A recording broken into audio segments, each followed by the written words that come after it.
ዋው ብጣዕሚ ደስ ዝብል አሌክስ ናብ ትግራይ ኣትዩ ዓይኖሚ ብጣዕሚ ተሓጒሳ። ሰላም ክቡራት ተኸታተልቲ ናይ ፍሬ ዩቱብ ከመይ ኣለኹም ደሓን ዲኹም? በቢ ዘለኹምዎ ሰላም ክትኮኑ እናተመነኹ እምበኣርከስ ናብዛ ቪድዮ ክትኣትዩና ኣለኹም ከምቲ ልሙድ ላይክ ሸር ሳብስክራይብ እናገበርኩም ምትዋዕኹም ኣይፈለየን ክብለኩም ይፈቲ። ናይ ሎማዓንቲ ኣድያና ወይ ከዓ ትሕዝቶና ደሞ ብዛዕባ ሊልና ኣሌክስ ኮይኑ ከምቲ ልሙድ ኣሌክስ ኣብ ኣዲስ ኣበባ ገዲፋቶ ከም ዝኸደት ሊሊ ትፈልጡ ኢኹም። ይኹን ደኣ እምበር ኣሌክስ ናብ ትግራይ ኣትዩ ኣሎ ማለት እዩ። ብመጠን ደሞ ዓይኖመይ ብጣዕሚ ተሓጒሳ ካብ ሓጎስ ዝተበገሰ ደሞ ሊሊ ሓፍትና ደሞ ፍቕራ ገሊፃትሉ ኣላ ማለት እዩ። ሊሊ ሓፍትና ኣብ ዝሓለፈ ቪድዮ ንዓይኖመይ ፕራንክ ገይራታ ነይራ። እቲ ፕራንክ ደሞ ከምቲ ዝረአኹምዎ ማንታ እየ ጠኒሰ ኢላታ ማለት እዩ። ይኹን ደኣ እምበር ዓይኖመይ እውን ኣይተኣማመነትሉ ነይራ እቲ ነገራት። ምክንያቱ ቸክ ገይርኩም ደነበርኩም እዩ ሕክምና ከመይ ኢሉ እዩ ገለ ኢላታ ነይራ መጀመርያ። ድሓር ግን ኣጆኺ መንዳኑ ኣነ ለኹኺ ልዕሊ ኩሉ ባዕሊተይ ከዕብየልኪ እየ ተሓደ እና ምንም ክትጨናነቂ ኣይብልክን ኢላታ ማለት እዩ። ስለዚ ሓማተይ ኮነትስ ኣደ እያ ማለት እዩ። ከም ዓይኖመይ ንኩሉ ሰብ ይሃቦ እየ ክብል ዝፈቲ። ስለዚ ናፍታ ናይ ሊሊ ሓፍትና ንኣሌክስ ሓጎሳ ዝገለፀትሉ ላብኣ ከብለኩም እየ። ንስኹም እውን ሰናይ ፀንሒት ይኹነልኩም ክብለኩም ይፈቲ። ነዚ ቪድዮ ደሞ ብላይክ ሃብዎ ክብለኩም ይፈቲ። እና ሕጉስቲ እየ በኣኻ እያ ትብል ኣርእስታ ማለት እዩ። ሕጉስቲ እየ በኣኻ ቅስንቲ እየ በኣኻ ሕጉስቲ እየ ሳላኻ ወዲ ሓማተይ ጎይታ ፍቕሪ ባሪኹ ዝሃበኒ ትልዑል ፈጣሪ ባሪኹ ዝሃበኒ ትልዑል ፈጣሪ ተጠራጢረ ኣይፈልጥን ቀትር ኮነ ለይቲ ቅስንቲ እየ በኣኻ ክሳብ ሎማዓንቲ ካብ ምስለይ ረእዮ ቅስንቲ ምዃነይ ይመስክረልካሎ ፍሽኽታ ኣስነነይ ይምስክረልካሎ ፍሽኽታ ኣስናነይ ጓል ሂዋን ዶ ትህሉ ከማይ ዝቐሰነት ጻዕዳ ልቡ ረኺበ ሰላማይ ዝወነነ እወ ከማይ ዶ ትህሉ ከም ልባ ዝረኸበት ብፍቕሪ ቀሲና ሰሓቕ ስሒቓ ዝሓደረት ብፍቕሪ ቀሲና ስሒቓ ዝሓደረት ሰብ ኢሉ መልኣኽ ሂብኒ ፈጣሪ ገነት ርኤ ኣለኹ ኣብ ምድሪ ጫፍ ሓጎሰይ ስኢነሉ ወሰን ጫፍ ሓጎስ ስኢነሉ ወሰን እንታይ ባ ይህሉ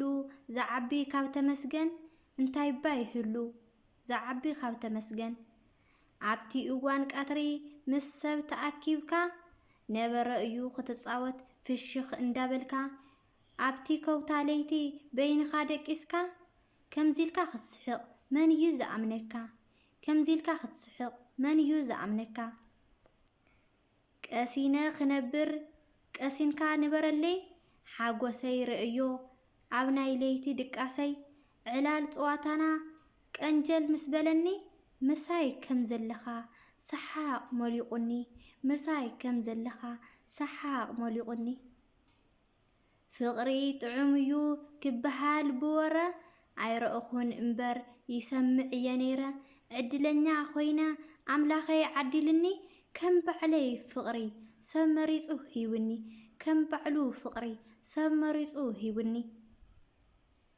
ኣብዚ ሎሚ ግዜ ተኣኻኺብና ሰሓቕ ዝሰኣነሉ ኣብዚ ሎሚ ግዜ ተኣኻኺብና ሰሓቕ ዝሰኣነሉ ፍቕሪ ሃሲሱ ባእሲ ዝነግሰሉ ኣነ ግን ተዓዲለ ብለይቲ ኣብ በይነ ኣነ ግን ተዓዲለ ብለይቱ ኣብ በይነ ስሕቕ ሓዲረ ብዙሕ ሓጎስ ፍቕረይ ተመስገን ክብል ንልዑል ኣምላኸይ ንዓይኒ ድኽምቲ ክንድዚ ገይርለይ ንጉስ ፍቕሪ ኣዳመይ ንስኻ ቀሲንካ ንበረለይ ቅስንቲ እየ በኣኻ ቀሲንካ ንበረለይ ቅስንቲ እየ በኣኻ እግዚኣብሔር ምሕረትን ሰላምን የውርድልና ሰላም ንኩሉ ወዲ ሰብ።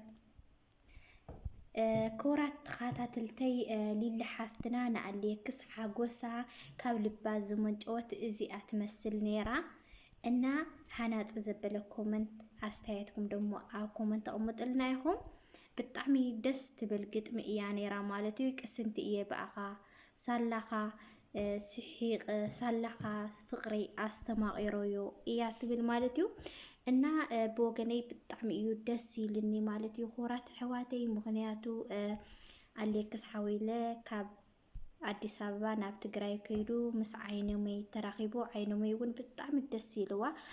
ሊሊ ሓፍትና እውን ምስቲ ዝነለቶ ነብሰ ፁር ብጣዕሚ እዩ ደስ ይልዋ ማለት እዩ። ብኡ መጠን ደሞ እቲ ናይ ደስታኣ ሓጎስ ዝመንጨወ ካብ ልባ ደሞ ፍቕራ ገሊፃት ለኣሌክስ እና እግዚአብሔር ኣምላኽ ፍቕሮም የውዝሓዮ እየ ክብል ዝኽእል። ካብኡ ዝተረፍና ዘለና ደሞ እግዚአብሔር ኣምላኽ ዘይወለድና ውላድ ይሃበና ዝወለድና ደሞ ብጥበብ ይዕብየልና እየ ክብል ዝኽእል። ክቡራት ተኸታተልተይ እና ከመይ ረኢኹምዎ ግጥሚ እና ክቡራት ኣሕዋተይ ሊሊ ሓፍትና ደሞ እግዚአብሔር ኣምላኽ እኔ ማርያም ብሰላም የምፅኣ ብሰላም የጋላግልኣ ብሽልምታ የውፅኣ ድዩ ዝበሃል ብዝኾነ ብዙሕ እኳ ኣይክእሎን እንድየ ኣብቲ ሓሪስካ እንታይ እዩ ዝበሃል ገለ ኣይክእሎን። እስኪ ኣብ ኮመንት ፃሓፍሉ ኢኹም ርእይትኹም ወይ ከዓ ሓሳብኩም እናወልክ እየ እና ከምቲ ዝረእኹምዎ ደሞ ወይኒ ሓፍትና ደሞ ንኣሌክስ እና ሊሊ ሳፕራይዝ ገይራቶም ነይራ ኣብ ዝሓለፈ ማለት እዩ። ኣብ ናይ ወይኒ ቻናል ተለቂቁ ኣሎ ተሪኢኹምዎ ብጣዕሚ እዩ ደስ ይልኒ። ምክንያቱ ካብ ፍቕሪ ዝዓቢ የለና ከይዳ ካልኣይ መዓልቲ ኣብ ሕክምና ኣቲኺ ርኢናኪ ምስ ነበርና ካልኣይ መዓልቲ ዘይተመለሰናኪ ኢላ ንሳን ሓፍታን ከይዳ ሰላም ኣውሪዶም ይቅርታ ተባሂሎም ከምኡ እውን እቲ ስጠታ ከም ዝሃበታ ሪኢኹምዋ ነይርኩም ኢኹም ማለት እዩ። ኣብ ዝሓለፈ ደሞ ብጣዕሚ ደስ ዝብል ምስ ዳጊ ኮይኖም ቃለቤት ክነኣስር ኢና ኢሎም ንኣሌክስ ፕራንክ ገይሮምዎ ነይሮም። ኣሌክስ ደሞ ብጣዕሚ ተደናጊፁ ማለት እዩ። ምክንያቱ ኣበይ ትፈልጣ ኣሻዓይ ተናዊብኩም መጀመርያ ነገር ተናወቡ እሞ ካብኡ ግን ፀገም የውልን ኣብናታትኩም ሓጎስ ኣብናታትኩም ደስታ ዝግጁ እየ ኢልዎም ነይሩ ማለት እዩ። ክቡራት ኣሕዋተይ ብሓቂ ደሞ ንፍቕሪ ክትዘጋጀት ኮይንካ መጀመርያ ነገር ንስኻ መን ኢኻ ከመይ ኢኻ ክትናበበለካ እየ ዝብል ብወገነይ ቸኩልካ ትገብሮ ነገር ድሓር ከጣዕሰካ ስለ ዝኽእል ማለት እዩ። ኣሌክስ ደሞ ብኡ ምክንያት ብምግባር ብጣዕሚ እዩ ደንጊፁ ምክንያቱ ዘይተፀበየ ነገር ስለ ዝኾነ ማለት እዩ። እና ክቡራት ተኸታተልተይ ናይ ሎማዓንቲ ዝነበረና ትሕዝቶ እዚ መስል ነይሩ። ብዝቕፅል ብካሊእ ቪድዮ እስካብ ንራኸብ ስሰናይ ንዓኹም እናበልኩ ነዚ ቪድዮ እተፈቲኹምዎ ከምቲ ልሙድ ላይክ ሸር ሳብስክራይብ እናገበርኩም ምትዋዕኹም ኣይፈለየኒ ክብለኩም ይፈቲ።